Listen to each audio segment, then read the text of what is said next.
పిత పుత్ర పవిత్రాత్మ నామమున ఆమె. క్రీస్తునాథుని యందు ప్రియమైన సహోదరి సహోదరులారా, మిమ్మల్ని అందరినీ కూడా ఈనాటి ధ్యానాంశమునకు ప్రేమపూర్వకముగా ఆహ్వానిస్తూ ఉన్నాను. మత్తయి శుభవార్త 12వ అధ్యాయము 38వ వచనము నుండి 42వ వచనం వరకు. బోధకుడా, నీవు ఒక గుర్తును చూపవలెనని మేము కోరుకొనుచున్నాము అని కొందరు ధర్మశాస్త్ర బోధకులు పరిసయ్యులు యేసుతో పలికిరి.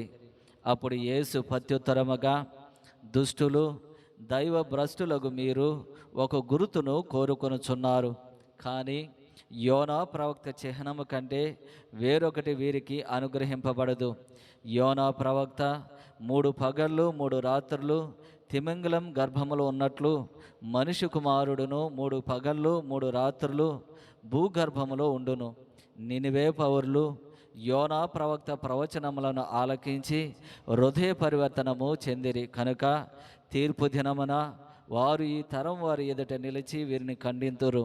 ఇదిగో, యోనా కంటే గొప్పవాడు ఒకడు ఇచ్చట ఉన్నాడు. తీర్పు దినమున దక్షిణ దేశపు రాణి ఈ తరం వారి ఎదుట నిలిచి వీరిని ఖండించును. ఏలయనా ఆమె సొలొమోను విజ్ఞానమును గూర్చి వినుటకై దూర ప్రాంతము నుండి పయనించి వచ్చెను. ఇదిగో, ఆ సొలొమోను కంటే గొప్పవాడు ఒకడు ఇచ్చట ఉన్నాడు అని యేసు పలికెను. ఇది క్రీస్తుని సువిశేషము. క్రీస్తువా మీకు స్తుతి కలుగునగాక. క్రీస్తునాథుని యందు ప్రియమైన సహోదరి సహోదరులారా, ఈనాడు మనం చదువుకున్నటువంటి ఈ సువిశేష పట్టణాన్ని కొంతసేపు మనం ధ్యానం చేద్దాం.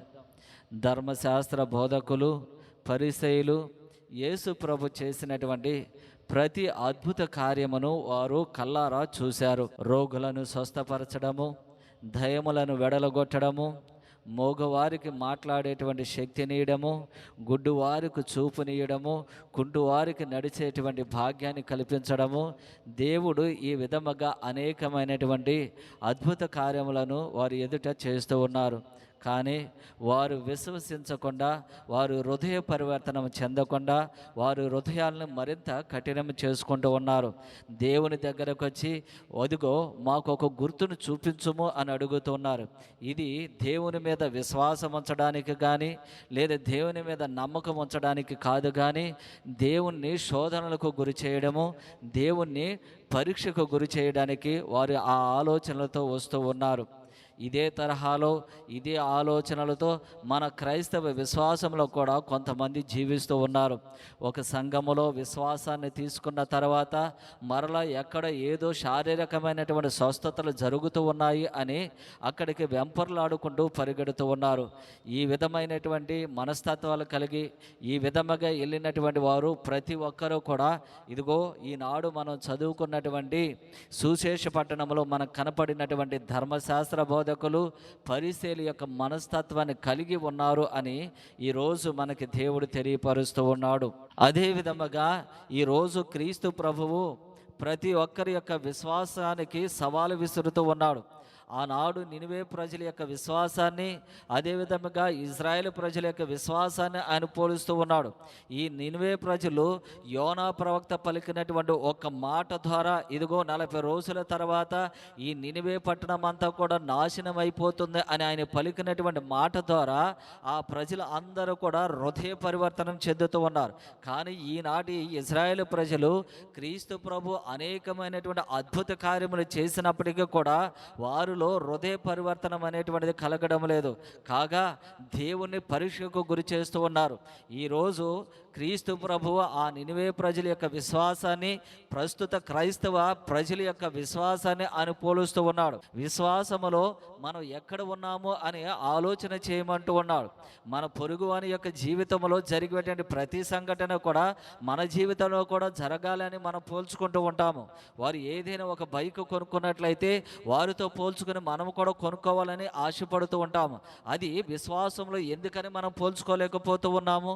పొరుగువాని యొక్క కుటుంబము, వాని భర్త, భార్య, బిడ్డలు వీళ్ళందరూ కూడా దేవాలయానికి వచ్చి దేవుని యందు భయభక్తులు కలిగి విశ్వాసంలో మరింతగా వృద్ధి చెందుతున్నారే, మరి నేను వారి యొక్క విశ్వాసములో పోల్చుకున్నట్లయితే గనక నేను ఎక్కడ ఉన్నాను, నా భర్త ఎక్కడ ఉన్నాడు, నా భార్య ఎక్కడ ఉన్నది, నా బిడ్డలు ఎక్కడ ఉన్నారు? ఇదిగో ఆదివారం నాడు ఆరాధన సమయంలో, ఆదివారం నాడు దివ్య బలి పూజ సమయంలో వారందరూ కూడా కుటుంబ సమేతంగా వెళుతూ ఉంటే నా కుటుంబం ఎక్కడ ఉన్నది అనే ఆలోచన ప్రతి ఒక్కరూ కూడా చేయాలి. ఈ విధముగా పొరుగువాని యొక్క విశ్వాసంతో మనం పోల్చుకోవాలి.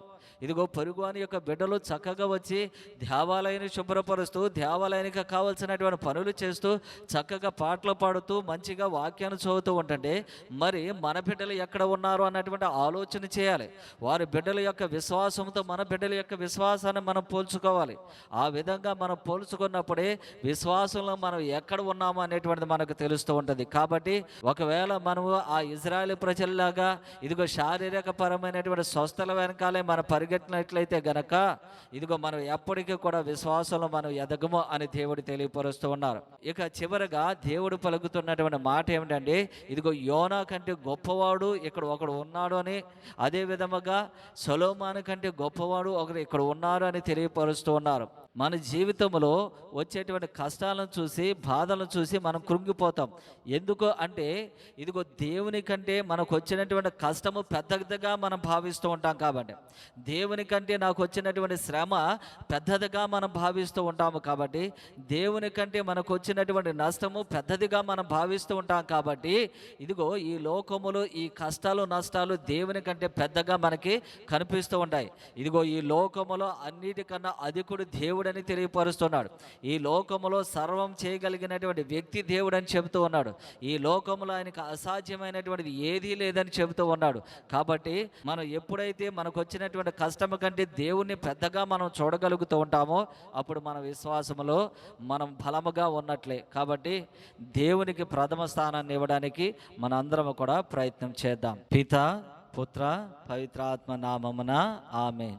మహోన్నతుడువును మహాగణుడువైన మా యేసయ్య, నీ బంగారి పాదాలకు వెళ్ళలేని స్తుతి స్తోత్రాలనైనా ప్రభువా, ఈనాడు ధర్మశాస్త్ర బోధకులే, పరిశీల వలె మా హృదయములు కఠినముగా మారిపోయి ఉన్నాయి. ప్రభువా, మా విశ్వాసంలో మేము వెనకబడి ఉన్నాము. మేము ప్రార్థించేటువంటి దానిని పొందుకోలేనటువంటి స్థితిలో ఉన్నాము.